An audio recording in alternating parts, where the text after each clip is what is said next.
Hey, hi everybody. Welcome to, I believe, the sixth wow, podcast of Money Matters with Hill Financial Group.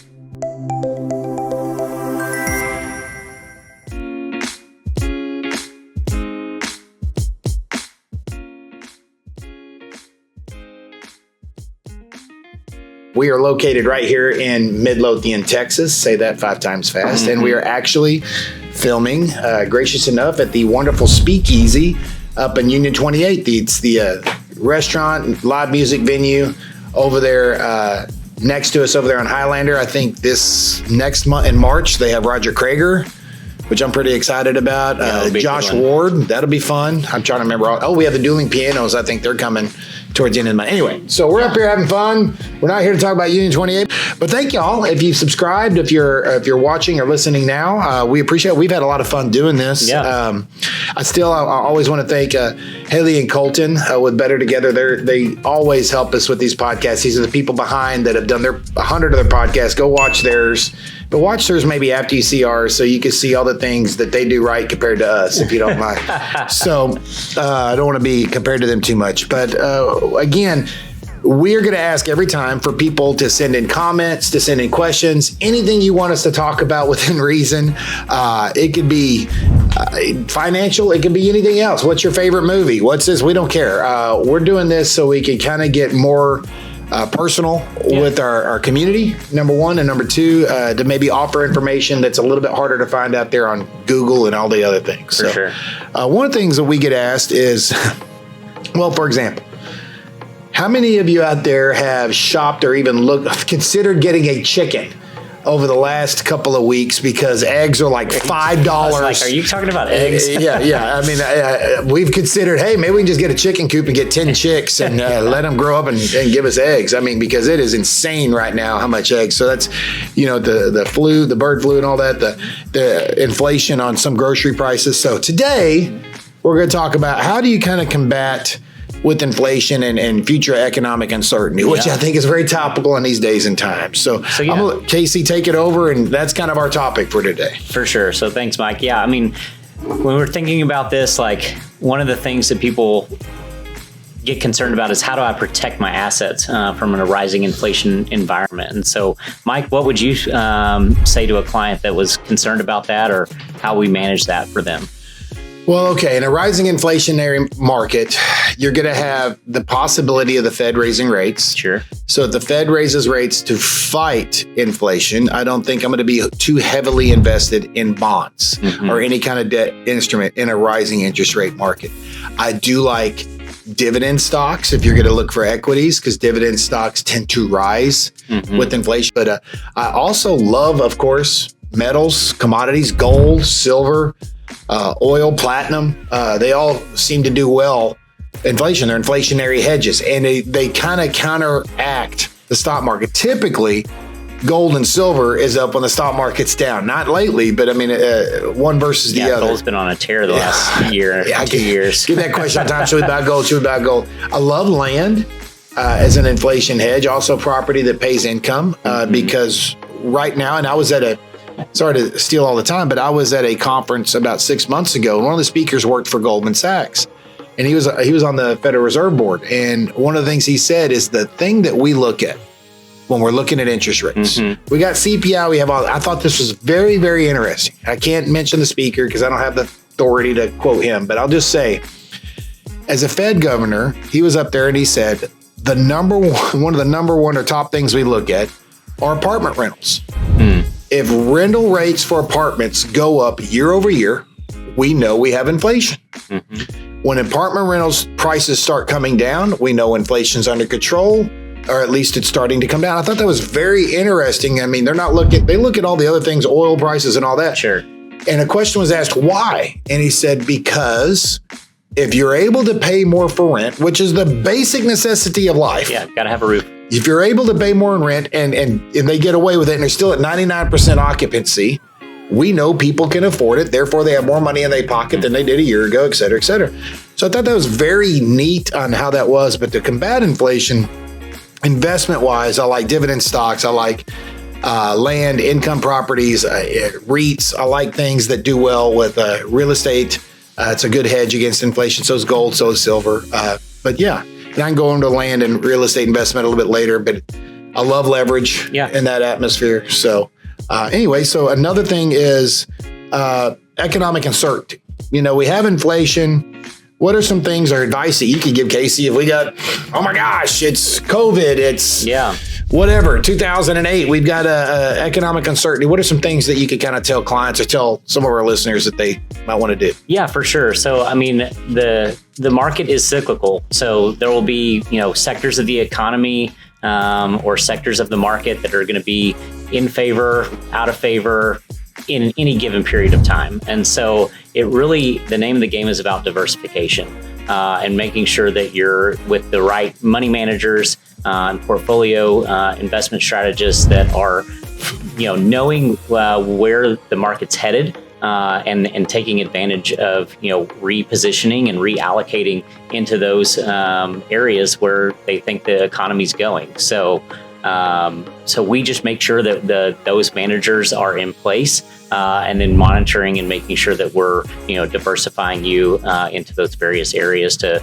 make sure that we're taking advantage of where the market is headed, not necessarily where it's been. That's a great answer. I mean, rotation. It just made me think, and again, we don't rehearse. If you didn't know, if you couldn't tell, we don't rehearse any of this. We just get on a camera and you know, Mike, there's not a microphone I don't like is what I've been told. So I just hope I have enough to say. Yeah, 1,000,000%. It's like the odd couple here. He's Felix. I'm more, I can't remember what was the other guy. Oscar. I'm Oscar. Not quite as messy as Oscar, but I just go with it. So at the end of the day, I just have a rhetorical question. Of course, you can't answer back, but if you were to sit there and stop and think, and that's okay. Casey's beautiful wife, wonderful. She's in the travel industry. Helped me last year a little bit. I won't advertise her services. Melanie's awesome. She's amazing, and she's in the travel. But she could tell this answer better than me. If I was to ask the general public, if you were to compare how much time you plan for a vacation versus how much you plan for your retirement in a given year, which one did you plan longer? I promise you, 99% of people put more time and effort in their because that's a heck of a lot more fun than thinking about, hey, honey, what do you think our tax bracket's going to be in 65? I mean, I get it, but they put a lot more plan. But the thing I was going to say is, I cannot tell you enough, especially the last couple of years, and we get this. We see our clients about every 6 months. That's what we strive for. Yes, either physically or over the phone. Yes, of course, we talk to them in between the 6 months. We do newsletters. We do all the things. We do client events, which we're doing a shredding day on March 28th. That's a Friday at our offices. So we're going to have a big rented. Hopefully you've got all your taxes done. So we got a big truck. Post 7 years from, of paper sitting in your house somewhere. There's magazines. They do magazines anymore? I don't know. But you just bring it. We got a truck where you can shred it. And we're going to have some hot dogs and hamburgers and maybe some other barbecue out there. That's a Friday, March 28th. But when you come in, I can't stress this enough that most people, you got your 401k statement or you just got your monthly statement. Oh, it looks like we're doing good. Okay. Nobody wants to look at their stuff or look at their investments or look at their plan when it's going great. When it's down or it's 2020 and COVID hits and the market's down 40% in just a little less than a month, phones are not too crazy, but everybody panics about their accounts. Well, again, the time to look at your stuff is not when it's in the middle of it, it's before. If you are not meeting with your advisor or on your own, if you're not looking at your investments every 3 to 6 months to reallocate, we see inflation coming. Maybe we need to move more into gold. Maybe we need to move more in investments in real estate. Maybe we need to put some more in stocks. The stock market's down 25%, whatever it may be. But if you're not looking to readjust every 3 to 6 months, I don't care how well your account's doing. It's not going to stay that way forever. You have to be adjusting this every 3 to 6 months. Sure. So I think that's one of the things, the takeaways that I had, but you had a real good point on just everything to do with inflation and all the strategies and reallocation. Can you talk a little bit about why we like gold so much? What's the appeal of real estate in this kind of a market too? Well, it's really just a hedge against inflation. And, gold, sometimes it can be a good diversifier, and it can be a good diversifier. It's just how much are we putting there? We certainly don't want to put all of our eggs in that basket, but if gold is something that you like, a lot of people are like, well, I've got gold bars sitting in my at home. Great, leave them there at your house. If you've got those, we don't need to necessarily put them in your portfolio. Mm-hmm. So it's just trying to figure out exactly what the client's needs are and what their appetite is for risk, and then allocating the right amount or percentage towards those assets. And real estate is just getting into passive, or not passive necessarily, passive income producing asset, to where it's the real estate pretty consistently is going up, not necessarily around here in Midlothian. It's a little bit higher than this, but historically, about 4% a year, you can kind of count on that. And so, yes, Midlothian, it's been a good few years here. But anyway, so those are the things that we look at and just trying to see, what's the right amount of percentage to allocate towards that in a given portfolio. So I'm going to say something, and it's probably going to turn off some of our clients and listeners. So this is probably counterproductive. Sorry, but I will make some hay with some wives out there probably. So I get this all the time. Mike, we're good. You have no idea. I have $150,000 to $200,000 worth of guns in that closet back there. My wife will look at me like, yes, you should see his gun safe. Okay, yeah, that's great. Awesome. Great. They're amazing. That's so cool. You have $200,000 worth of guns. That's what you're saying the value is. And I will argue with clients. No, it isn't. How many of those guns would you sell? Oh, I'd never sell. Oh, maybe one. I have 3 of this one kind. I might sell, but if I got the right price. Does this sound familiar, wives? Mm-hmm. I get this all the time. You don't own $200,000. You're a collector. God bless you. But why do you have $200,000 worth of guns? Because you would go to a gun show, I'm guessing, and somebody was selling a gun that was worth $1,000 that you got for a deal at $500. Guess where that gun came from? That gentleman probably passed away last year, and his wife sold all of her guns for 50 cents on the dollar to the guy that's at the gun show. Yeah. Again, I'm not knocking it. Go nuts. There's some cool guns out there, all the things. But I'm a gun owner, so I don't want anybody to think I'm against guns. But if you use that and you're saying that's part of your portfolio, let's have a hard look in the mirror and say, would I really sell these guns? Yeah. Only if it got to where I'm on a bread line would I do it. So gold, yes. And I get people that own gold, I'll never sell it. Another little small fact about gold, and I don't know about the validity of this. I just know I've read this somewhere and it just stuck with me. Gold to silver, normally over the last 500 to 1,000 years, gold trades at about 26 times silver, the mean. Yeah. The thought process is, and this is what I've heard, is the belief is there's 26 times more silver in the ground than there is gold. So when you have gold, the theory is, let's say gold's trading at 2,600 an ounce. Silver should be trading at 100 an ounce. That's the thought. It's not. Yeah. But I actually, I can't give recommendations, but between the two metals, I always like to look at that 26-to-1 ratio before I start advising, for lack of a better word. So hopefully we gave you a little bit of tidbits on how to handle inflation. It's not fun. It's not easy. I also like putting a little bit more money away, even though cash loses its spending power. But also another big one is coupons. And man, I cannot tell you how much of an inflation buster, I know you're not going to hear this, Costco and Sam's Club. Yeah.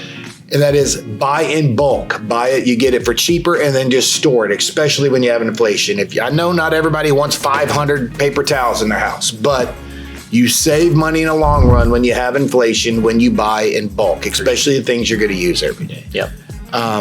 Anyway, but alternative investments, I love oil if you can get in on it, but it's not going away anytime soon. But hopefully this has helped.